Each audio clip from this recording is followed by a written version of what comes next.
I feel like dancing. Yeah. You know how to move. That is wow, that is awesome. I'm really impressed. This is going to be a different kind of review. So, you may have noticed that it's been a long time since I reviewed a Family Guy episode. In fact, the last time that I talked about it at all is during the top 10 worst cartoons of the 2010s list, which I made at the start of 2020. I had determined that the show wasn't really worth my attention or time anymore. The episodes that people were asking me to review were ones like the infamous Stewie is Encente, and they came across as more and more obvious attempts to shock, all while the show had less and less of an ability to actually shock me. We live in a post-Big Mouth world, and as such, there's literally nothing that Family Guy is capable of doing that can actually shock me. That being said, Family Guy is still at least interesting to talk about. In my view, Family Guy has had the hardest fall from grace of any animated series that I've ever seen. SpongeBob, Fairly OddParents, The Simpsons, even when those shows were at the worst of their worst, they still couldn't hold a candle to when Family Guy even started going off the rails. And despite it all, Family Guy has still kept a loyal fan base. Personally, I'm never going to really understand that, but to each their own, I suppose. However, it's not like I've never considered talking about Family Guy again. But when I tried to, something peculiar happened. I made it known repeatedly that if I was ever to do another Family Guy atrocity review, it would be the double-length episode Brian and Stewie. And people had a lot of reactions. A lot of people really like this episode. I mean, really, really like it. As in, it's one of their favorites of the entire series. Don't get me wrong on that, a lot of people hate it too. I'm one of them, but that made me particularly curious. Is there something about this episode I'm missing? Because this episode is weird in general for a Family Guy episode. Some context. Brian and Stewie is a double-length episode, and it's also a bottle episode. The entire length of the actual episode takes place in one location, the bank's vault. As per the title, it's just Brian and Stewie locked in a bank vault over the weekend. It's also the only Family Guy episode that doesn't have a single cutaway gag. The episode tries both comedy and drama with a very limited repertoire. It's the most different episode of Family Guy. Perhaps it's a little bit too different. As much as the haters complain about the cutaway gags night and day, is it really a Family Guy episode if there are no cutaway gags? Sure, the characters are there, but a show is more than just its characters. It's its tone, it's its writing style, it's its humor. For me personally, this episode has always had a similar issue to Screams of Silence, but not to that great of an extent. Family Guy is a loud and bombastic show. There's nothing wrong with that, that's its comedy style. While the show has its more somber moments, they rarely go on without being punctuated by a cutaway or a pop culture reference. Ladies and gentlemen, Mr. Conway No, we are not doing that here. This episode, at its heart, doesn't even feel like it belongs in this show. Brian and Stewie, in particular, goes deep into themes of committing Sudoku. Now, this isn't unfamiliar territory to Family Guy by any means.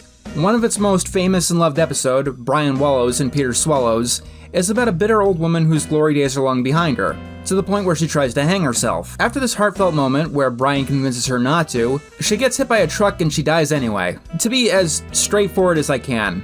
In Family Guy, any episode, calling it committing Sudoku doesn't feel disrespectful, usually. The exception is in this episode, Brian and Stewie. Brian talks about a very stark look at facing eternity. Sometimes it's all too much.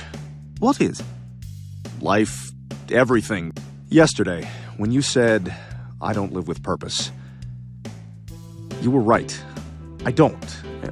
What purpose does my life have? Is there ever a time when we're truly in the present moment and not looking toward the past or the future? I mean, right there, in the moment. Can Family Guy really do something serious like this and quote-unquote get away with it? Or a better question is, should they? The Simpsons can, or it used to be able to. We were supposed to feel for the characters, and whenever there was a serious subject matter, the subject matter was serious. Off the top of my head, the episode Homer's Phobia made plenty of gay jokes within it. However, it always decided to take Homer's homophobia seriously. The jokes in the episode were continually at Homer's expense. It was a serious issue that it wanted to talk about seriously with moments of levity. Family Guy is the show that takes nothing seriously at all, at least when it's on point. Generally speaking, when Family Guy starts taking things seriously, that's when it goes off the rails. In this episode, we have a plot going deep into Brian's darkest thoughts and insecurities. In another episode we have... Sideways for attention, long way for results. Granted, that episode aired years after this one, but there are also episodes that occurred before Brian and Stewie that really don't help this episode's case. Peter Assman aired before this one, which tried to get you to sympathize with an attempted rapist. Family Gay aired before this one, in which it tried to say that being gay was not a choice, by having Peter choose to become gay by being injected with a gay gene. Brian and Stewie aired after Quagmire's Dad, which is an episode that I'm not even going to touch right now. Beyond that, this episode also aired after the infamous Not All Dogs Go to Heaven, in which Brian, completely seriously, completely straightforward, no jokes, seriously argues that God doesn't exist because Meg is ugly. It's hard to take this particular episode seriously in any regard, because Family Guy had bungled taking things seriously more than half a dozen times beforehand.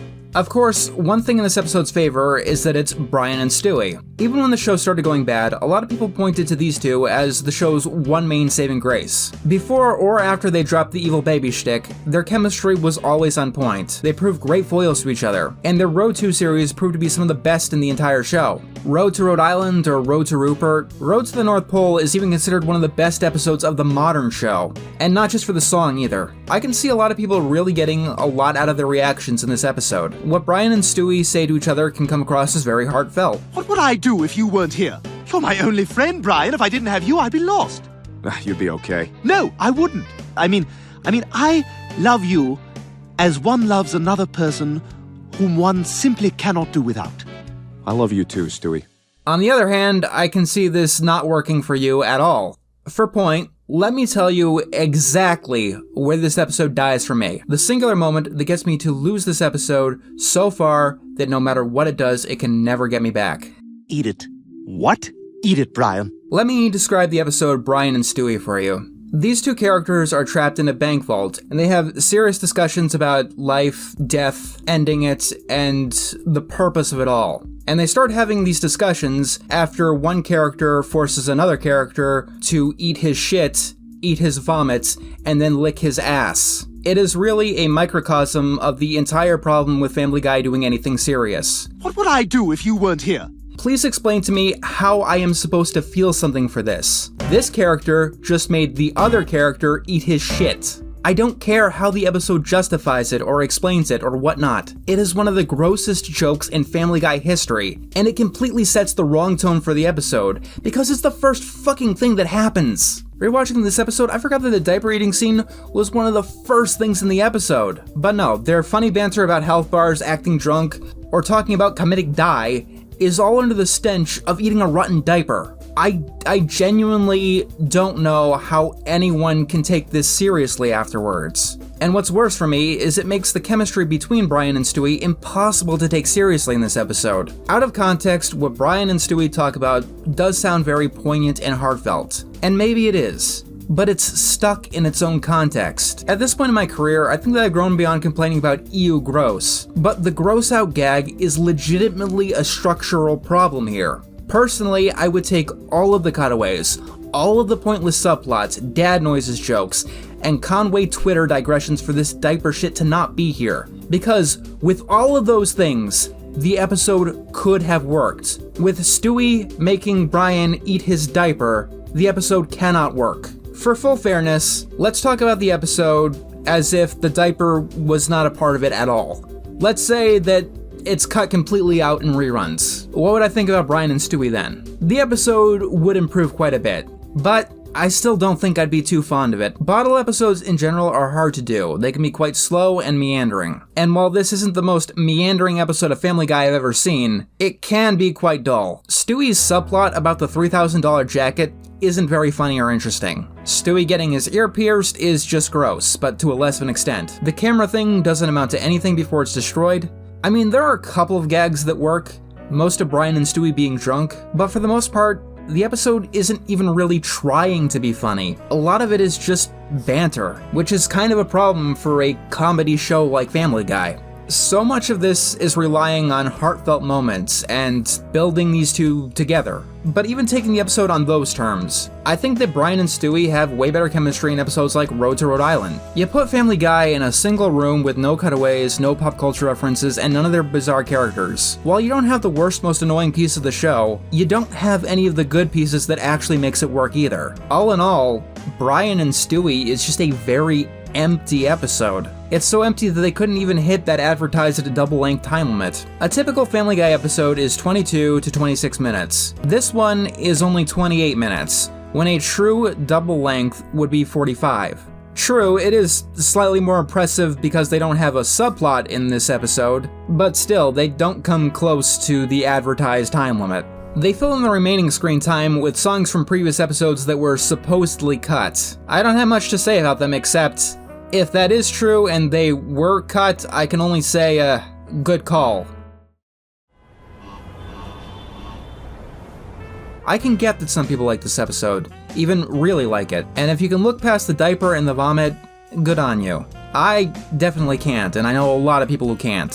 For me personally, this is probably going to be in my top 10 worst Family Guy episodes of all time. Even today, even after all of the other episodes I reviewed, because this simply isn't Family Guy. I find the jokes so bad that it makes the drama impossible to be taken seriously. And it commits an even worse crime. This was the first episode that really started to make me dislike the Brian and Stewie chemistry, which certainly wasn't helped by later episodes like Herpy the Love Sore. And those are my thoughts on this surprisingly complicated episode. I'm definitely curious to hear what your thoughts are. Like I said, this episode has a very mixed reception.